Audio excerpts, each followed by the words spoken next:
So, welcome back to the Real Football Show. My name is Ryan Lam. I'm your host, and today I have my friend Tyler King here to talk about, well, who else? The champions, Liverpool. Tyler, how are you doing? I'm great. Anytime I get the chance to talk about the Reds is a good day for me. The season's only a week away, so looking forward to it. Getting ready to get back on the field for the lads. So pretty excited.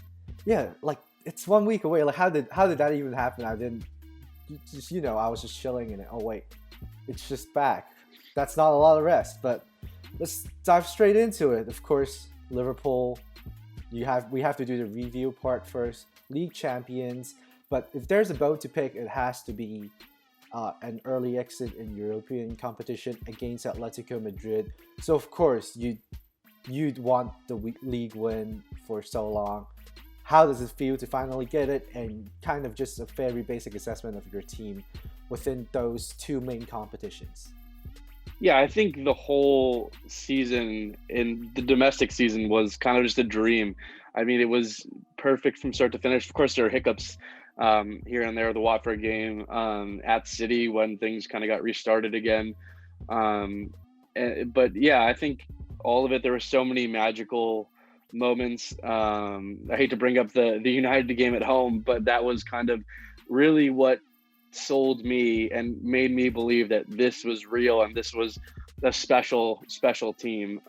Just that Salah goal in the final moments was just Anfield kind of blew up, and it was incredible. But yeah, I think looking over at the European competition, I didn't have too many expectations. I mean, going to back European Cup finals and winning one of them was really something that, I mean, even for Liverpool is just Liverpool does have high standards in Europe, but that was surpassing that. So didn't have too high expectations, especially given how much you could tell they were going for the Premier League trophy. And I still thought when the draw came out that it was Atletico, I was kind of nervous because I thought Liverpool could make a semifinals again, but Atletico I thought was the one team that was built to kind of stop them, and obviously that proved true.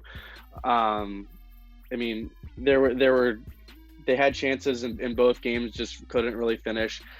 Things came apart in the end, and of course that was the last game that Liverpool played before coronavirus hit and everything got shut down. So I was left with that kind of sour taste in my mouth for 3 months until soccer returned. But I think overall, I don't really care too much about the result of what happened in Europe this past season. There's no way you can't be over the moon about what happened domestically. So, yeah, I think there were so many guys that and so many moments throughout the season that it was just something I'll never really forget. Mhm. So for the past season, I would like you to name a player that you're particularly impressed with. There's a lot to pick from, not going to lie. Yeah. And the one that you think that's kind of lackluster, but maybe was shadowed by, of course, the positive performances. Yeah, I'll go to the back line for both of these. I think it's so when I watch Liverpool play, it's so hard for me not to focus on Trent Alexander-Arnold. I mean, he's just I never seen a player like him. I think he has the potential to become. I think he already is becoming a superstar, and he's going to be for a long time.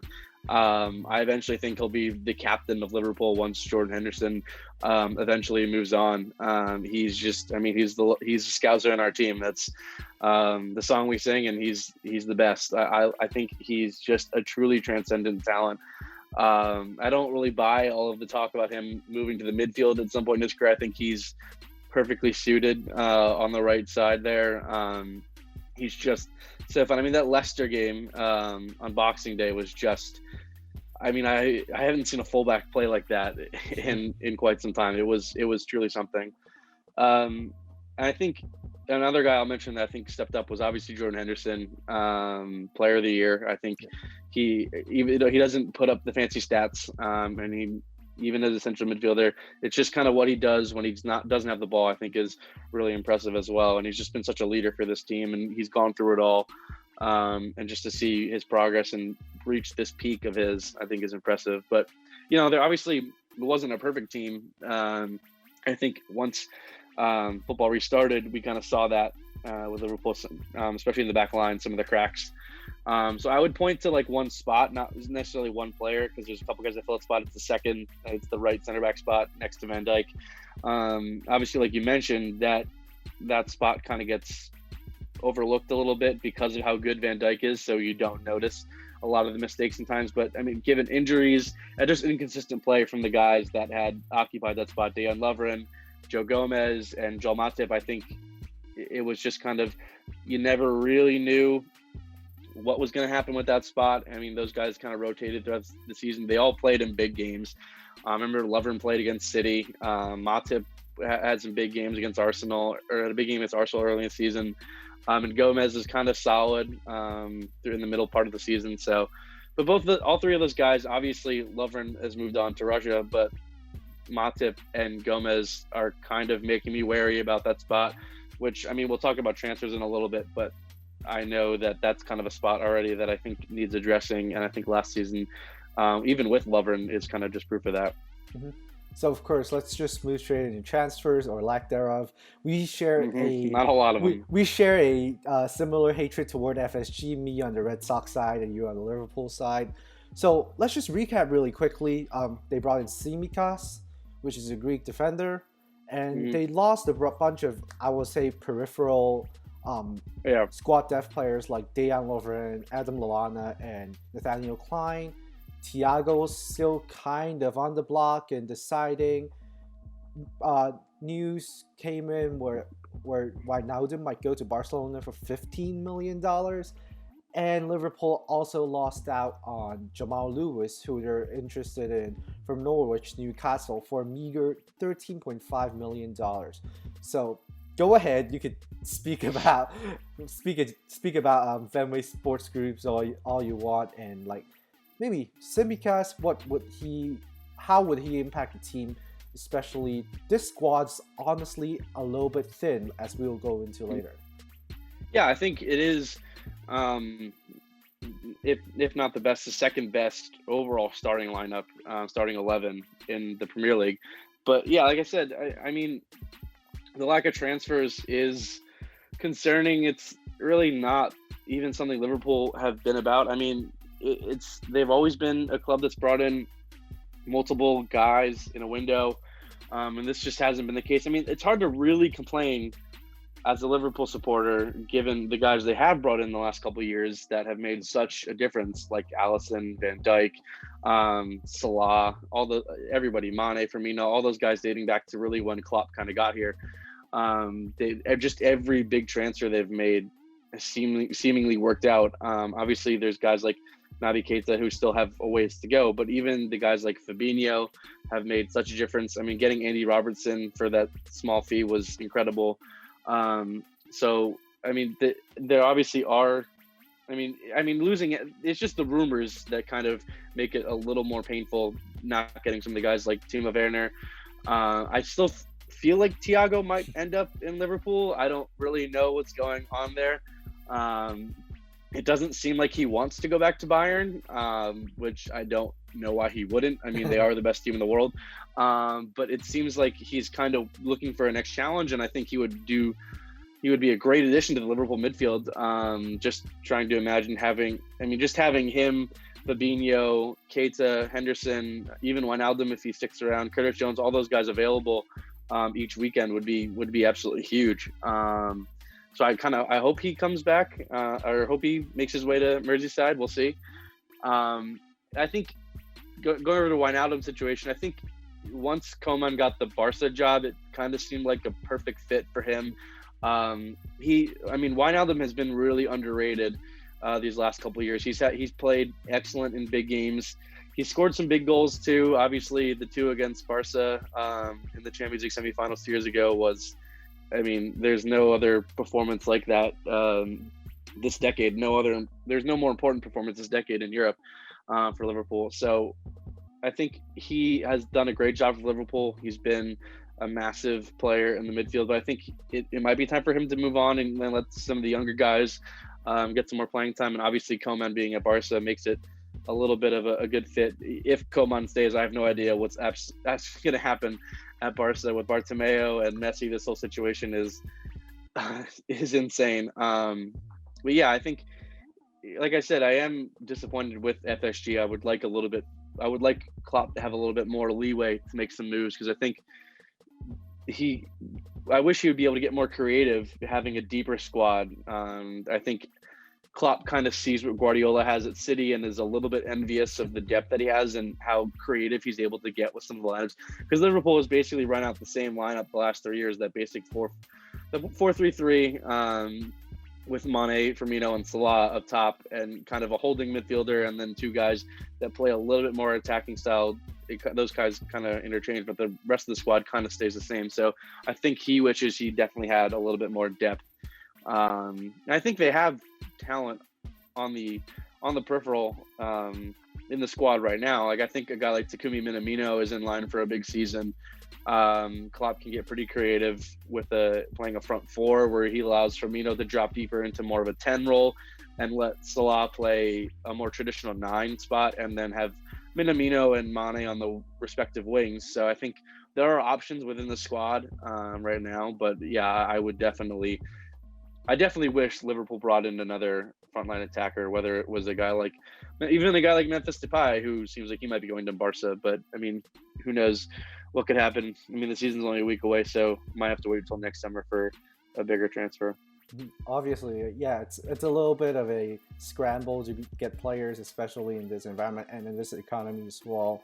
Let's just move on to the depth thing that, like, we both mentioned in this conversation, because Liverpool, as you said, have been rolling out very similar lineups for the past 3-4 years now, and they kind of lack depth to at least sustain it with the squad actually aging.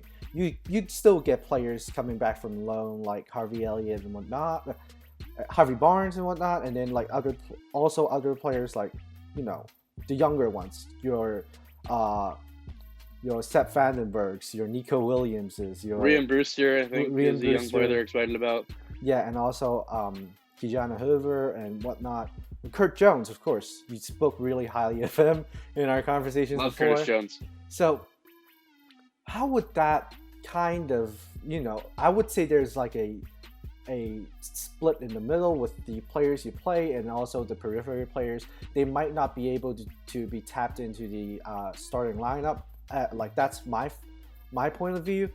What do you think about like the whole depth thing? And just talking about, this Liverpool team is a world beater. Like if it's not for, I don't know, the however many centimeters against City the past season, they probably would have won 2 in a row with like you said, a European Cup runner-up and then a win. So do you still feel like Liverpool could maintain that status, especially with City chasing them?